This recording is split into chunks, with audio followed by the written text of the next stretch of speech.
আমরা এই মেসেজ দিতে চাই, কোনোভাবেই মব সন্ত্রাস বা মব ভায়োলেন্স করে অন্যায়ভাবে কোনো দাবি আদায় করা যাবে না।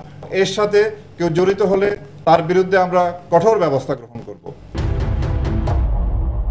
আপনারা জানেন যে বিভিন্ন জায়গায় রাস্তাঘাট বন্ধ করে দাবি দাওয়া আদায়ের নামে রাস্তাঘাট বন্ধ করা, বিভিন্ন সরকারি অফিসে গিয়ে সেখানে ঝামেলা তৈরি করা দলবদ্ধভাবে, এই ধরনের ঘটনা আমরা ইদানিং প্রায় প্রত্যক্ষ করি। এটি খুব অন্যায় কাজ। আমরা এই ধরনের মব ভায়োলেন্সের ব্যাপারে কঠিন পদক্ষেপ গ্রহণ করব। কোনোভাবেই আইন কারো হাতে তুলে নেওয়া যাবে না। আইনকে শ্রদ্ধা করতে হবে এবং আইন মেনে চলতে হবে। সাম্প্রতিককালে লালমনিরহাট জেলার পাটগ্রামে থানায় আক্রমণ করে 2 জন আসামিকে ছিনিয়ে নেওয়া হয়। তো সেই ঘটনায় আপনার মামলা রুজু হয়েছে। আমরা র্যাপিড অ্যাকশন ব্যাটালিয়ন এবং জেলা পুলিশের যৌথ অভিযানে আমরা সেই ঘটনায় 3 জন আসামিকে গ্রেপ্তার করি এবং যারা অবশিষ্ট আসামি আছে তাদেরও গ্রেপ্তার কার্যক্রম চলমান আছে। গত রাত 3রা জুলাই 2025 মুরাদনগরে একটি মর্মান্তিক ঘটনা ঘটে। সকালবেলা একটি পরিবারের মা এবং তার 2 সন্তান মবের হাতে নির্মমভাবে নিহত হন।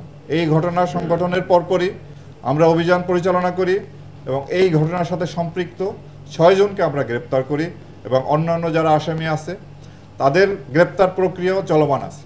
আমরা এই মেসেজ দিতে চাই, কোনোভাবেই মব সন্ত্রাস বা মব ভায়োলেন্স করে এই দেশের স্বাভাবিক কাজকর্ম ব্যাহত করা যাবে না, অন্যায়ভাবে কোনো দাবি আদায় করা যাবে না।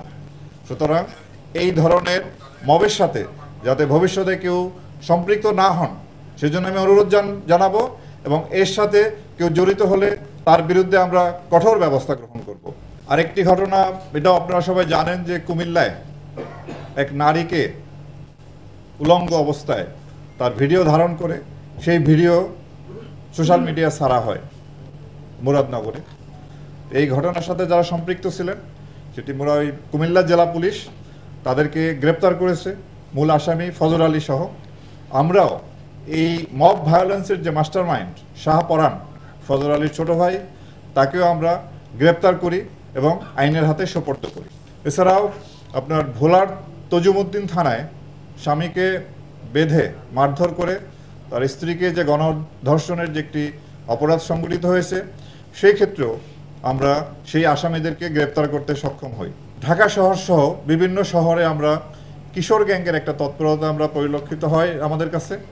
তো আমরা বেশ কিছুদিন পূর্বে মোহাম্মদপুর এলাকার যেটি সন্ত্রাসী, তাকে গ্রেপ্তার করি। সে জেল হাজতে আছে। তারই আর এক সহযোগী টুন্ডা বাবু, তাকেও আমরা গ্রেপ্তার করে আদালতে সোপর্দ করেছিলাম। বাট পরবর্তীতে সে জামিনে এসে পুনরায় একই ধরনের অপরাধের সাথে জড়িত হয়। তাকেও আমরা গত 2রা জুলাই গ্রেপ্তার করি এবং আইনের হাতে সোপর্দ করি।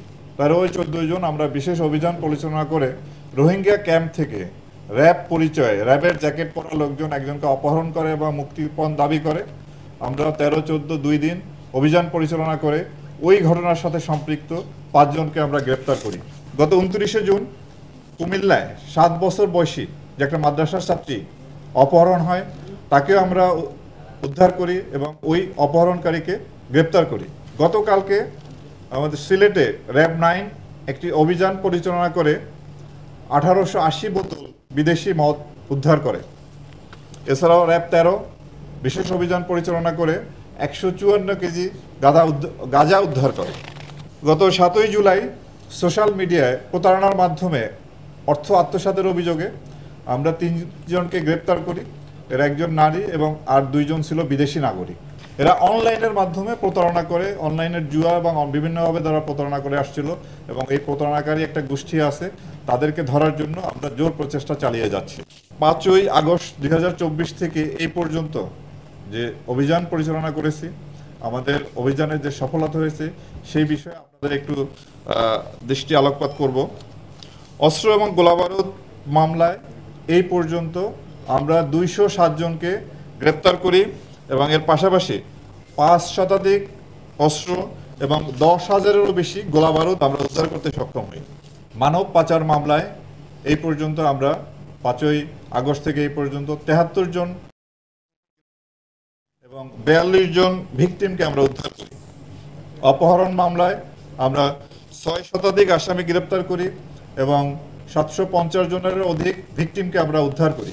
র্যাবের পোশাক পরে এবং র্যাবের ভুয়া পরিচয় দিয়ে অপরাধ কর্মের সঙ্গে জড়িত 5 জন এরকম ভুয়া র্যাবকে আমরা গ্রেপ্তার করি। প্রায় 2000-এরও বেশি হত্যা মামলার আসামি আমরা গ্রেপ্তার করতে সক্ষম হই এবং এই পর্যন্ত 7 শতাধিক ধর্ষণ মামলার আসামিকে আমরা গ্রেপ্তার করি। ডাকাতি মামলায় প্রায় 4 শতাধিক ডাকাতকে আমরা গ্রেপ্তার করি এবং মাদক মামলায় এই পর্যন্ত এই প্রায় 11 মাসে আমরা 4000-এরও বেশি অপরাধীকে আমরা গ্রেপ্তার করি এবং তাদের কাছ থেকে 46 কেজি হিরোইন, 1,15,277 বোতল ফেন্সিডিল, 18,336 কেজি গাঁজা, 51,96,000 ইয়াবা